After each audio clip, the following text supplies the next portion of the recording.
हरे राम राम राम हरे हरे। हरे कृष्ण कृष्ण कृष्ण हरे हरे। क्या आपने कभी सोचा है कि 13वीं क्यों मनाई जाती है?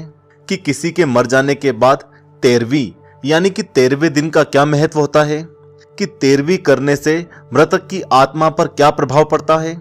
कहीं आप 13वीं का भोजन करके पाप के भागीदार तो नहीं बन रहे? नहीं, हम आपको डरा नहीं रहे। आस्तिक स्पिरिचुअल सीक्रेट्स का काम आपको डराना नहीं बल्कि पूरा ज्ञान देना है। स्वागत है आपका आस्तिक स्पिरिचुअल सीक्रेट्स में।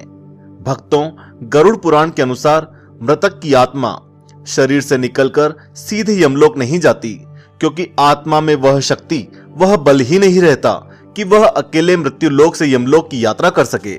इसीलिए आपने अपने घरों में और अपने आसपास देखा होगा कि हम मृतक के मरने के बाद उसके नाम से पिंडदान करते हैं। इसके बारे में हमने पिछले वीडियो में भी बताया था कि मृत्यु के बाद 10 दिनों तक जो पिंडदान किया जाता है, उन पिंडदानों से उसके शरीर के विभिन्न अंगों का निर्माण होता है। श्राद्ध और पिंडदान किए तो जाते हैं, लेकिन हम कभी यह जानने की कोशिश नहीं करते कि यह सब क्यों किया जाता है। इसलिए इस जानकारी को बड़े ध्यान से सुने, क्योंकि आप कभी ना कभी किसी न किसी के श्राद्ध या पिंडदान का हिस्सा जरूर बनते हैं या बन चुके हैं। जब इंसान की मृत्यु होती है और अगर उसने अपना पूरा जीवन सांसारिक भोग में जिया है, सिर्फ अपने परिवार के लिए और सिर्फ अपने मनोरंजन के लिए, अपनी इच्छाओं के लिए और अपने स्वार्थ के लिए जीवन जिया है और पाप भी किए हैं, तो ऐसी स्थिति में उसे लेने के लिए यमदूत आते हैं। यमदूत कोई साधारण या सुंदर दिखने वाले दूत नहीं होते हैं। ये बहुत ही भयानक और खूंखार होते हैं। इनके पास एक अस्त्र होता है जिसकी मदद से वह मृतक के शरीर से नोच नोच कर उसकी आत्मा निकालते हैं।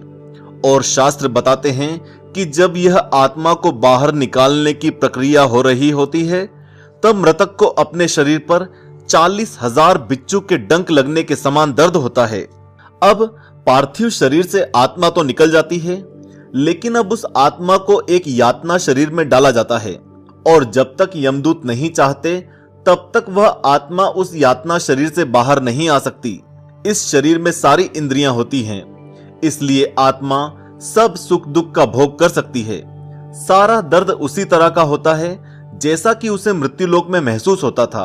अब उस यातना शरीर को बहुत ही भयानक 13 गांव से गुजारा जाता है, जहां पर कई तरह की सजाएं उसके शरीर को झेलनी पड़ती है। जैसे एक गांव में नुकीले कांटे बिछे रहते हैं, उसमें से चल के गुजरना होता है, और एक गांव सिर्फ सांपों से भरा होता है, जिसमें यातना शरीर को सांपों के डसने का दर्द मिलता है। खूंखार जानवरों से लेकर गर्म तेल से भरे रास्तों पर भी चलना पड़ता है। 13 दिन तक सभी गांवों से यातनाएं सहने के बाद यमदूत उस आत्मा को यमराज के सामने प्रस्तुत करते हैं, जहां पर उसके सभी कर्मों का हिसाब किया जाता है और उसके साथ आगे क्या होना है यह तय किया जाता है। इसलिए हमारे धर्म में 13वीं का बहुत बड़ा महत्व है। 13वीं वाले दिन धर्म ज्ञानी लोगों को या ब्राह्मणों को बुलाया जाता है। पूरे कर्मकांड से पूजा पाठ किया जाता है। सात्विक भोजन, जैसे जिसमें प्याज लहसुन ना हो, ऐसा भोजन बनाया जाता है और भगवान को प्रसाद लगाया जाता है। मृतक के नाम पर इन ब्राह्मणों को और ज्ञानी लोगों को भगवान का प्रसाद खिलाया जाता है और भोजन कराया जाता है। इस पूरी प्रक्रिया को हमेशा किसी ज्ञानी पंडित की निगरानी में किया जाता है, ताकि मृतक को इसका पूरा फल मिल सके। अब समझते हैं भोजन किसे खिलाना चाहिए या किसे ग्रहण करना चाहिए। जो भी 13वीं का खाना खाता है, वह मृतक के पाप की मात्रा कम करने में सहायक होता है। मृतक के पाप प्रसाद ग्रहण करने वालों में थोड़ा थोड़ा बढ़ जाते हैं।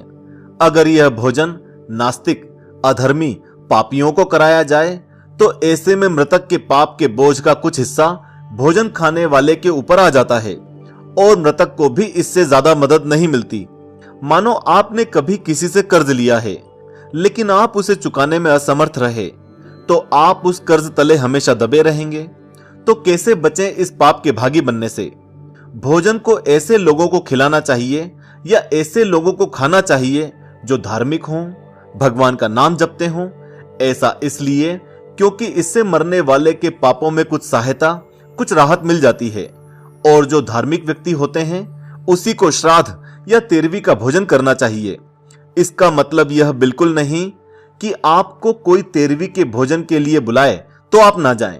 इसका मतलब सीधा सीधा यह है कि अगर आप में धार्मिक बल, ऊपर वाले पर भरोसा है, विश्वास है, मन में आस्था है, हरि का नाम जप लेते हैं, तो आप पर इन पापों का कोई असर नहीं होता। एक बात का और ध्यान रखें कि हरि के नाम जपने से पापों का नाश होगा, इस सोच से नहीं जपना है। हरि का नाम जपें क्योंकि हमें उनसे प्रेम है, वो हमारे कर्ता धर्ता हैं। आप उनकी भक्ति करें। पापों का नाश तो भक्ति मार्ग पे तय है। तो भक्तों, आपने जाना कि तेरहवीं क्यों मनाई जाती है। अगर यह वीडियो पसंद आया हो तो इसे लाइक करें और ज्यादा से ज्यादा व्हाट्सएप और फेसबुक पर शेयर करें और हमारे